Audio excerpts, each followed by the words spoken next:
Heat versus Bucks series. Man, I am such an idiot for sleeping on the Heat, sleeping on my boys. I do not know why I did it. I really wish I could say that the Miami Heat have a shot in this series. The last time these guys played was back in 2021, where the Bucks absolutely humiliated them. With how the Heat have had Milwaukee's number in recent history with, of course, the bubble playoffs. The Miami Heat know how to get under the Bucks' skin just a little bit. But with just the squad of Jimmy and Bam and how the Heat just don't go away, even though their back's against the wall and they're not favored at all, they managed to squeak out a few wins. I think the wins will be in Miami. I think Jimmy will show up in Game 3 and 4.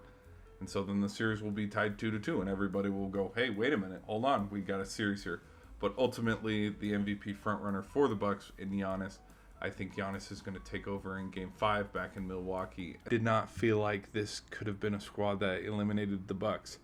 But then Game 1 happened. And I said it. This is where I think the Bucks ultimately eliminate the Miami Heat. Hopefully, players can stay healthy and we have a pretty decent series instead of being like, well, you know, maybe Miami would have had more shot if this player didn't get hurt or this player didn't get hurt. And sure enough, what happens?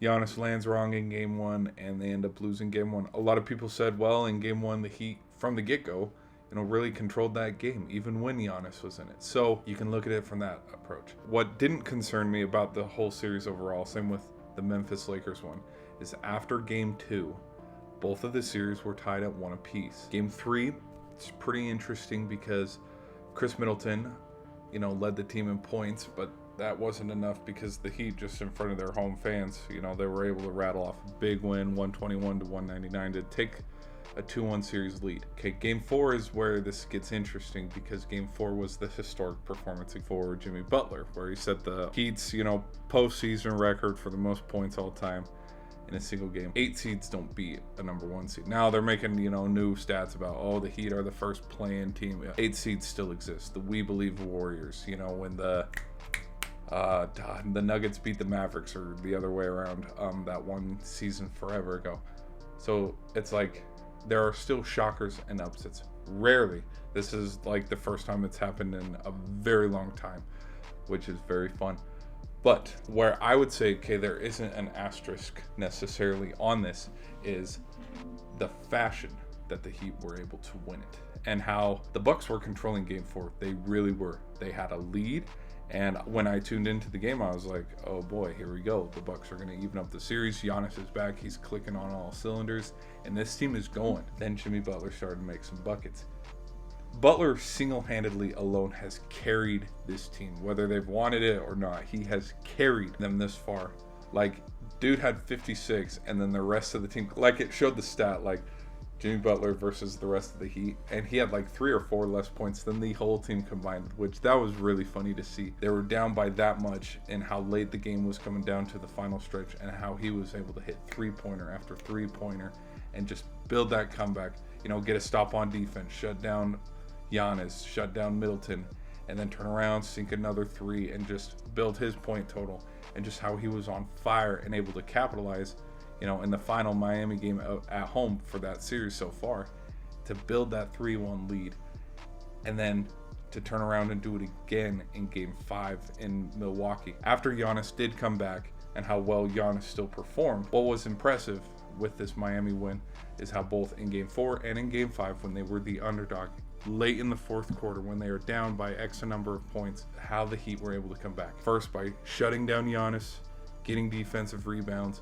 and then turning it around and giving the ball to who they trust the most, HIMMY Butler. Like, it is so stinking impressive because I'm shocked, honestly. And a lot of, NBA purists can say, it's a fluke of a series, it's a one-time deal. Just the amount of sheer panic that has happened in the NBA playoff format, but also just the rumors circulating after this series elimination for the Bucks. It's crazy. And it's like, not NBA altering, but it's like, whoa, because of how fast and how quick it ended just like that, and beat the Bucks and eventually eliminate them because they were the title favorites. I picked them to win the finals this year. It is crazy, man. The biggest thing too, with feeding the rock to Jimmy Butler and trusting him, because he's the guy that's carried them this far. He's the reason why it even got into overtime. The Bucks had the lead under a minute, not even under a minute to go, with like seconds remaining on the clock.